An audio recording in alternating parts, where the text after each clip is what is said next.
माझी स्वागतम स्वागतम स्वागतम दाबगा माटी स्वागत करे बलभद्र माझी स्वागतम। दाबुगाँव सांसद बलभद्र माझी को भव्य स्वागत। दाबुगाँव सांसद बलभद्र माझी को बीजेपी कर्मकर्ता माने भव्य स्वागत संबर्धना ज्ञापन करछन्ति।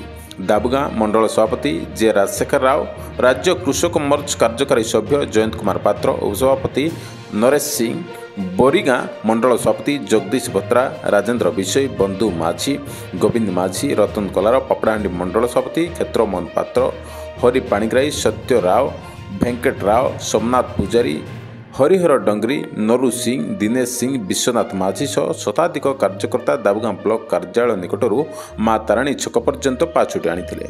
नवनिर्वाचित सांसद बलभद्र माझी दाबुगाँ आसिबा परे आनंदर लहरी खेली जाइछि।